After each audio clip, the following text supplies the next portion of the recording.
Welcome back to the Silent Plus podcast. My name is Josh Watford, and across the desk from me is... John Nicholson's here. As always. Y'all are probably tired of hearing this. Always. But we took kind of a hiatus. Yeah, this has been a hiatus. It's been Welcome back to a new season. Exactly. That's what we did. That's it was right. just a season break because January was kind of all over the place. Yeah, February's been sermonically a month. And then February was Great Commission. We figured y'all knew the Great Commission enough, so we didn't need to do podcasts. That's not it. But we are starting a new series, Right. And John and I just felt like we really needed to double down and say, all right, we got to do some podcasts. Well, we do, and also this is going to be another vehicle, another opportunity to bring some additional resources to the table. I'm hoping to do some kind of on-site interviews with a few of our folks who are a little more intimately in touch with creation than most of us folks are, and just to hear some of their insights, because I think people who do live close to the outdoors on a day-to-day basis, who are doing so thoughtfully, with their redeemed eyes, if you will, God healed eyes, they begin to see things, and it's important. Boy, that sounded odd. They notice things. Yeah. That I think a lot of us would miss. So we're going to hopefully hear from them along the way as well. And who knows what else we may bring to the table with this. Silent Plus on the go. On the go. That's right. On the go. On location. Yeah, we'll come up with a different name for it or something, maybe. I don't know. We're not that creative. But yeah, we're getting ready to kick off a series of sermons on creation care. That's just kind of the name I've settled on. Tree hugging. Yeah, that's exactly right. So everybody wear your tie-dye and headbands, and we'll... Yeah, man. Just insider ball. I've been picking on John about this just because, because this is something that is. Here's a fun fact: is typically seen as a more left-leaning issue. It is. However, almost every single conservative person I've talked to, one of my fun questions is, give me your most liberal take. Like, you know, your most liberal belief, or, you know, quote unquote liberal. And almost everyone that I've asked that question has been, we need to take better care of the earth. Oh, that's amazing. I haven't even thought about asking my liberal friends that. My conservative friends. Yeah, almost 100%. Some others are kind of wacky, but for the most part, almost every single one of them has been, we need to take better care of the earth. And so we know we need to do it. Yeah. But some of us, for political reasons and some just practical reasons, that's kind of, it feels like it's a world away, and we don't really know how to do it practically. Even though we know we should, and this is also something that, you know, I've never in my life heard a sermon series on this from the church. Yeah, I don't know that I've ever heard a sermon series, and you know that I have preached at this on several different occasions. Yeah, absolutely. But I just really felt compelled, and honestly quite led by the Spirit to really dig down on this, because I think not only are there political reasons, and then there are just, you know, our practical day-to-day life has pretty fundamentally shifted away from such intimate contact with nature, as, you know, would have been the case a couple of generations ago. But I think there's also we just haven't thought through it. Yeah. We really haven't thought through the gospel implications. I mean, I can remember when I was in college and reading through Mark, and that weird Great Commission that Mark gives, go and preach the gospel to every creature. And I'm like, what? What are you talking about, Mark? You know, but I think one of the implications there is that the gospel certainly has wider implications than just saving of souls. Certainly that's key, and, you know, some of this will come out throughout the next weeks, but there's more to this story, and if we don't get the full picture of it, we begin to miss, and we mishandle a lot of it. Right, because I mean, I've seen videos of quote unquote churches having like tree worshiping services where they're out in the woods and they're literally singing hymns to nature. Yeah. And we want to be clear on the front end. That's right. We're not doing that. It's not Mother Nature. She is at best our sister. Yeah, at best. And so, yeah, I mean, for anyone out there who may hear that and immediately think of the joke that I made about tree hugging, what we wanted to do is just kind of clear the air of that this isn't about nature worship, nature idolization, but it is about putting nature in its proper place in coordination with us. Yeah, and I think even utilizing the term nature, I think we as believers need to gravitate intentionally towards creation. Oh, yeah, that's a good thought. Because nature is pretty well hijacked by either the tree huggers or the scientists as, we're going to parse all of this out into the materialistic explanation, and that's just nature. That's the nature of DNA, or that's the nature of the great apes, or whatever. And that tells one tale, but when we intentionally embrace creation, we are by that. Well, we do it every Sunday as we declare the Apostles' Creed. I believe in God the Father Almighty, creator of heaven and earth. That we are declaring in that there is a God who stands behind all of this. That's a theological declaration. It is. And to see creation, the world in which we live, and the world, in fact, which we are part of, we need to remember along the way, we are also created. When we see it in that line, in that vein, it begins to open our eyes to the fact that it has theological implications for us. It has real life and eternal implications for us that we need to think through and say, well, what do we do with this? How should I care for this? If God's given us dominion over all things, like it says in Genesis chapter 1, chapter 2, then shouldn't I be able to use this any old way I want to? Well, no. We begin to see that when we try to use it to our own ends, become like gods, Genesis 3. I'm getting ahead of myself here, but and we begin to usurp that role that God rightfully has. It not only damages us and our relationship to God, and that's where we primarily think about gospel conversations. Right. But the Scripture is very clear that it damages our relationship to the land, and we don't think a lot about that. I don't think. Yeah. So to have dominion. In Genesis 1, this is kind of where a lot of this stems from. That he said he blessed them, said, be fruitful, multiply, fill the earth, subdue it, have dominion over all of it, is basically what he says there. So maybe right here at the intro, kind of help us understand what it means to have, in a Christian way, to have dominion over the earth. The best term that I have ever really run into and wrapping my head around that concept is that of stewardship, that we are not the owners of this, but we've been placed in, if you will, in charge of this, but it's not mine. And Scripture also is pretty clear about this issue of accountability in those areas. Jesus tells parables about this, about the manager that goes away and leaves his servants in charge of things, and he comes back and reckons up the accounts. I think that's much more the picture that we should have, rather than, I've got dominion, it's mine, I can do with this as I will.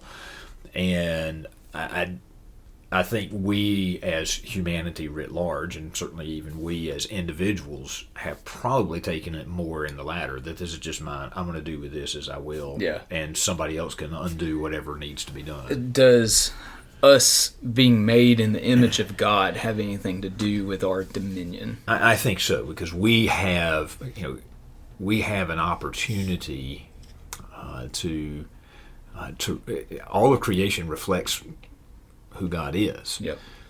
And certainly we as humans created in the image of God have a unique role and a unique opportunity to reflect that glory. And this is, we got to, you immediately get into the weeds of where everything went wrong, but originally it was for us to be, golly, if you will, God's representative here in the day-to-day. Obviously there in Genesis 3, it talks about God coming to walk in the cool of the garden, or in the garden in the cool of the evening, so it wouldn't have been unusual for God to be there, but he had given man that responsibility of the caretaking of this place. Yeah. but not for man's glory, but for God's glory. All things were created for God's glory and will ultimately be to his glory. Even our salvation, as Paul brings that out beautifully in Ephesians 1. It's not about us, it's about the glory of God. And so holding that, instead of us seizing things for ourselves and saying, this is mine, God has given us the right and responsibility to, if you will, manage the shop on his behalf. Mm-hmm. That's a real crude way to say it. Yeah, that's good. That's good. So, we'll save it. And the trouble is we've done a rotten job. Well, that's what I was going to say. We're gonna. I think we're gonna save that for another podcast. Yeah. And so we don't want to get too deep into that. But John, one of our, not one of our, but for this month, our psalm is Psalm 8. Yeah. And we've been looking at that. One of the things we like to do is look at the different translations and kind of poke fun at some translations, and the Message is the one that kind of gets a lot of the flack. It does, rightfully so sometimes. Yeah, rightfully so sometimes. Again, it's just a paraphrase. Eugene Peterson did not mean it as a full-blown translation. It didn't mean for you to use it as a study Bible. Right. And so, there are some hits and misses, but we think Psalm 8 may be a hit. Yeah, I agree. And so we may not use this corporately as, right there during our prayer time. So we were trying to think of different ways to use it. And I think we wanted to go ahead and introduce it to you right now. Yeah. And because we think it gets at what we're trying to say in this series. Yes. In a way that it's kind of hard to just say in a sermon with this type of poetic language. Yeah, and before we do the back and forth with that, just another word on Peterson. His whole goal with the Message was to reinvigorate the language. It is so often it gets stale, partly from overuse, but also sometimes just from sheer unfamiliarity with it. And so he was trying to breathe some freshness back into it, so it might reflect or might give us a sense of just the dynamite kind of power that was in the words to those first-time hearers, and what it might have elicited, those kinds of my responses early on. So yeah, I commend it to a lot of folks, but I also give that caveat that it's not a study Bible, but boy, it sure can turn lights on in some dark corners. It's sometimes. fun. I use it quite often in my study. Yeah. To just see, okay, what did Peterson think about this? Yeah. And it's been been this is not unusual. In generations past, J.B. Phillips was one that did a very similar thing. I forget the guy that did the Living Bible, but same kind of concept. But Peterson's, I think the thing that distinguished the Phillips version, and boy, we've gotten off down the rabbit trail here. That's fine. The thing that distinguishes something like Phillips and Peterson is they were both qualified biblical scholars, and they had done some hard homework, and so they're not, just coming out of left field and just thinking, well, this is just what I think it says. They actually did a lot of deep lead work to get into it. Yeah. Eugene Peterson is a master of the Hebrew and Greek languages. And so it's a reasonably faithful work. But anyway, Psalm 8, give us a toast of it out of the ESV. You got it there. And then let me just give you a little comparison out of the Message, just to kind of give you a sense of it. Yeah. So, verse 1, O Lord, our Lord, how majestic is your name in all the earth. God, brilliant Lord, yours is a household name, he says. You have set your glory above the heavens. And out of the mouth of babies and infants you have established strength because of your foes to still the enemy and the avenger. I love how he does this. He says, the nursing infants gurgle choruses about you. Toddlers shout the songs that drown out enemy talk and silence atheist babble. Atheist babble. Yeah, isn't that great? Yeah. This next section, though, is my favorite piece of this. Yeah, mine too. All right. This is the ESV. When I look at your heavens, the work of your fingers, the moon and the stars which you have set in place, what is man that you are mindful of him, and the son of man that you care for him? Yeah. He says, I look up at your macro skies, dark and enormous, your handmade sky jewelry, moon and stars mounted in their settings. then I look at my micro self and wonder, why do you bother with us? Why take a look our way? Isn't that good? Yeah. Yeah, the juxtaposition of macro skies and micro self. Yeah, and ESV and King James, they say the same thing, but it just puts that in a different frame. It just helps bring that to life in, I think, a wonderful way. Yeah, so, and the last section says, "Yet you have made him a little lower than the heavenly beings and crowned him with glory and honor. You have given him dominion," there's that word again, "over the works of your hands. You have put all things under his feet, all sheep and oxen, and also the beasts of the field, the birds of the heavens, the fish of the sea, whatever passes along the paths of the sea. O Lord, our Lord, how majestic is your name in all the earth." Yeah, and he closes it this way. He says, "Yet we've so narrowly missed being gods, bright with Eden's dawn light," and that's little g gods. Yeah. "You put us in charge of your handcrafted world." I love that. "Repeated to us your Genesis charge," that's the dominion piece. And then he says, "Made us stewards of sheep and cattle, even animals out in the wild, birds flying and fish swimming, whales singing in the ocean deeps. God, brilliant Lord, your name echoes around the world." And I just, again, it just brings some freshness to that and helps us grab hold of, as David here is singing to God. And David was one who, as a shepherd, spent a lot of time out in nature, and a lot of his other psalms reflect that as well, that connection to creation, and I just thought it was just really a beautiful rendering of that Genesis charge. That's what we're about, is getting back to that, and what does that look like, and what's the end of that? How do we embrace that as believers? And it's not about being hippies or being crazy. Full-blown free market, hey, this is a resource, we should exploit it to its ultimate end and be as efficient and ruthless with it as we possibly can because it's here, God's given it to us as our divine right. No, there's something that's different there. We have a different relationship with that because of who God is, what he's done in creation, what he's created us to be. Yeah, absolutely. All right, so where does all this take us, John? Well, it takes us to the end, and I think the end is pointed out literally in the beginning, because the whole story, the arc of Scripture from Genesis chapter 3 right on, is about God reconciling this broken world, bringing it back to right. It's not that he is going to abandon it. And Josh, I think this is one of the places that I guess, if I have maybe a seed reason for why should we spend 4, 5, 6 weeks walking through some of these thoughts, it's because I think we have largely taken really a pretty Gnostic view of creation, that it's just stuff, it's just matter, and what really counts is this spiritual component of us. And the biblical story presents something very different there. Mm-hmm. And also what the ends of this are. And if y'all have hung around me any time at a funeral, or if you've been in any number of our services on a regular basis, you've heard me talk about this whole issue of resurrection and embodied being. I mean, there's something to that. Yep. And I think the popular, if you were to ask 9 out of 10 folks on the street, what happens? Well, you die, you go to heaven, this world goes away, we live this eternal spiritual life, whatever that looks like. But the Bible presents something a lot different. It's not that this world is destroyed, it's that it's renewed, it's reconciled, it's put back to rights.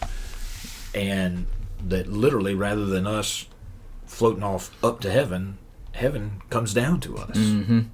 And we see this in the Jacob story with the ladder that extended from heaven to earth, and God comes down to meet him. You see it over and over again. The Isaiah story where the glory of the Lord has filled the temple, right there in the middle of Jerusalem. The incarnation of Christ, it's God coming down to us.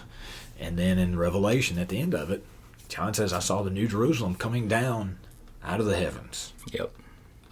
So it's not that we're going to by and by float off into the air, and some glad morning I'll fly away. It's a fun song to sing, but the theology really is pretty terrible at the end of the day. No, watch out now, you're messing with I'm everybody. making somebody mad. Sorry, all our Bill Gaither fans. You can send us emails. But who was it that said that don't be so heavenly minded that you're no earthly good? I don't know who it was that said it, but I think it's Chesterton that says that we're not heavenly minded enough. Right. Yeah. So what I'm hearing you say is that you can't even separate those two. Yeah. Or should not separate those two. Well, the end of the story is that the two are reunited. If you exactly. That's my point. Yeah. So when you're heavenly minded, you are earthly minded. And and there have been evidences of this. Celtic spirituality is famous for talking about the thin places, the places where heaven bleeds through. That you get a moment, and we've experienced some of those times if we've been even remotely aware of what God may be doing in our life. That we have that Jacob moment where we wake up and we say, "Oh my gosh, surely this is the house of God," and I didn't even realize it. It's here. And that's exactly what Jesus is declaring, that the kingdom of heaven is at hand. It's here now. Yep. Is it perfected? No. But that's what's coming. And so we should be preparing for that accordingly. And it involves creation and the connection to the land. And that is a remarkable thing in the Old Testament, the deep connections to dirt and rocks and vineyards and streams and places that have names that are familiar to people, and I think we throw that out at great peril, because that's telling us something about how God operates and also what God's going to be doing, and the fact that there is this new Jerusalem. It's a place that has a name, that God's going to come and dwell, and it's here. It's really important for us to get to. Absolutely. Well, I look forward to all this. There's so much more to come. We're about at time. That's so right. Any concluding thoughts of the intro? Yeah, with the intro, I mean, we're going to talk right out of the gate with what's the ending, because we need. I mean, if we're going on a trip, we pull up the Google Maps and we put in whatever the address of the place we're going to, so that we can faithfully get there. Although Google Maps is not all that faithful sometimes. Maybe a bad illustration there, but you put your destination, you know where you're going, so that you can get there. So we're going to start there, and then we'll back up and look a little bit at what was God's original intent, and then where have things gone wrong. And man, things have gone wrong, Josh. And y'all have heard me beat the whole plastics thing, but it's a huge problem. Mm-hmm. I mean, when the Coca-Cola company is producing 20,000 plastic bottles a minute. Not a day. No, a minute. A minute. And those will last for 500 years minimum. I mean, we're creating a generational problem. Mm-hmm. What are we going to do with that? So, and that's part of our stewardship of the earth. And as an individual, I have responsibility. Well, I can get into all that, but we'll talk about the problems. But then we'll also begin to look at what are some solutions, and how do we embrace these things as people who see the glory of God revealed in creation. Yeah, I think it's important. Yeah. So listen to this space. Watch for some other things. There's a lot of other resources, poetry and artwork. We're probably going to be asking some folks in our church to share some of their beautiful photographs and things that they've done, and just to all help us maybe open our eyes a little bit more to what God may be doing around us. Yep. All right. Well, we will dive into the first part later. I think you're going to preach a sermon on it, and then we'll have the conversation after that, depending on how it goes, right? So yeah, always. And it's always good to have these conversations. Yeah, and again, always. To all of you who do tune in, thank you, and share it with folks if you will. And we appreciate your time listening. Hope it's some benefit to you. Yeah, we're going to top the Apple there we go, podcast charts. that's right. All right. Until next time.